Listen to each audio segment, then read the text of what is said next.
Marcus finally did it. He saved his first $10,000.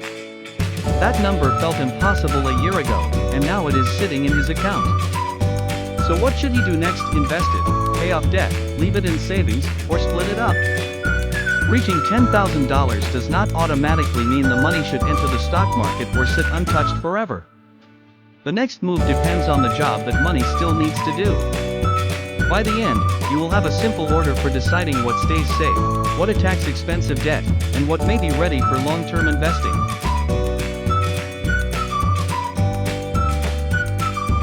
Start with a question that sounds simple. What is this $10,000 for? Not where is it sitting? What is its job? Marcus writes down 3 jobs: emergency money, money for planned goals within the next few years, and long-term money he may invest. Those jobs should not automatically use the same account. Money needed next month is different from money intended for retirement decades from now. Before transferring anything, Marcus checks his timeline. Money for a car repair, move, home expense, or another near-term goal should not be treated like long-term stock market money. Its value could be down precisely when he needs the cash.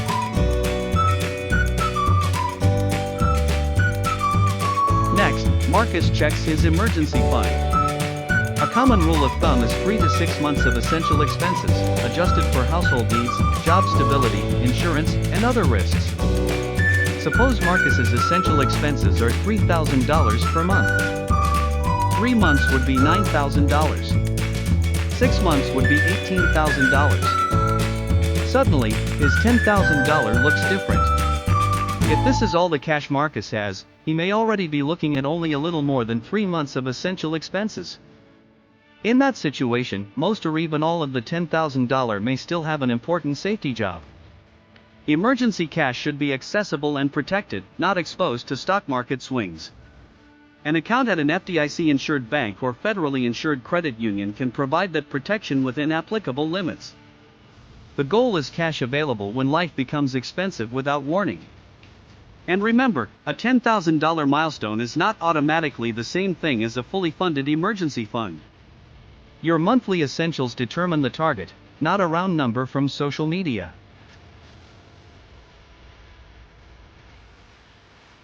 Now Marcus checks for expensive debt, especially high-interest credit cards. Investing while ignoring a costly balance can mean building wealth with one foot on the gas and the other on the brake. Paying down high-interest debt avoids future interest charges. That is different from earning a guaranteed investment return, but the savings are real and predictable. But do not blindly drain every dollar of cash. If the next car repair sends the expense back to the credit card, the problem has gone in a circle.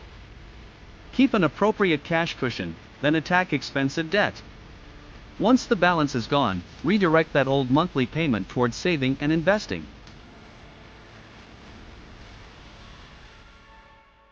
Next, Marcus checks his workplace retirement plan. If his employer offers a 401k match and he is not contributing enough to receive the full match available under his plan, that deserves attention. One detail matters: Marcus generally cannot take this bank balance and deposit it into his workplace 401k as a normal employee contribution. Employee deferrals generally come through payroll. He can increase future paycheck contributions and, if necessary, use some cash to support his budget while take-home pay is lower. Match formulas, vesting rules, and limits depend on the plan and current tax rules. If a match is available, learn what you must contribute to receive the full match you are eligible for.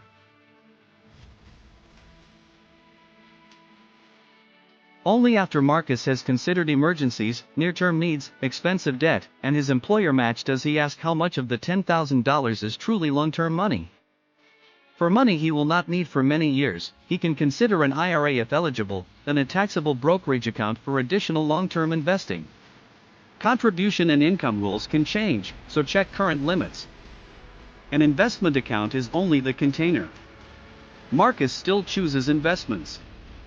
Diversified funds can spread money across many companies instead of depending on one stock. Diversification does not eliminate market risk, but it reduces concentration in a single investment. If Marcus is nervous about a lump sum, he can invest equal portions on a regular schedule, called dollar cost averaging. It does not guarantee profit or prevent loss, but a schedule may be easier to follow. His plan should fit his time horizon and risk tolerance, not a prediction about tomorrow's market.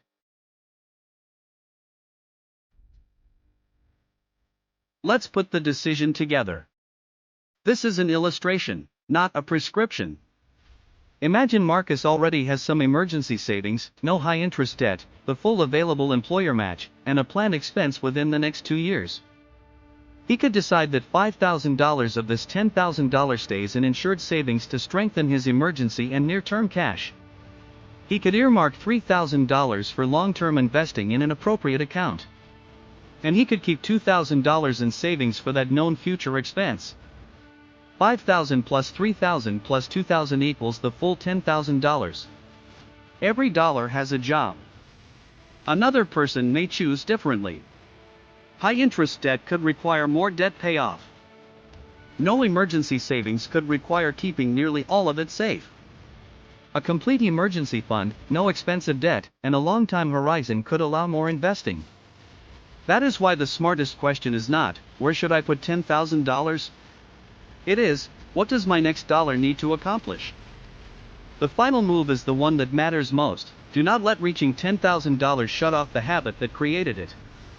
Marcus keeps automatic transfers running. When debt disappears, he redirects that old payment. When income rises, he considers increasing retirement or investment contributions. The $10,000 matters, but the system behind it matters more. Some money protects you, some prepares for known goals, and some works toward long-term growth. That turns a savings milestone into the beginning of a plan, not the finish line. So if you just reached $10,000, pause before making one big move. Check your essential expenses. Protect the emergency cushion you actually need. Deal with expensive debt. Understand your employer match. Then decide what is genuinely long-term money and invest it according to your goals, time horizon, and risk tolerance. Next week, we will build a 3 to 6 month emergency fund from your real monthly expenses without feeling like life has to stop while you save. If this helped, like it, share it, and subscribe to Wealth Compass. Turn on notifications so you do not miss the next episode. And comment below, if you had $10,000 saved today, what job would your next dollar have? Emergency savings, debt payoff, a planned goal, or investing? Navigate. Invest. Grow. Build lasting wealth.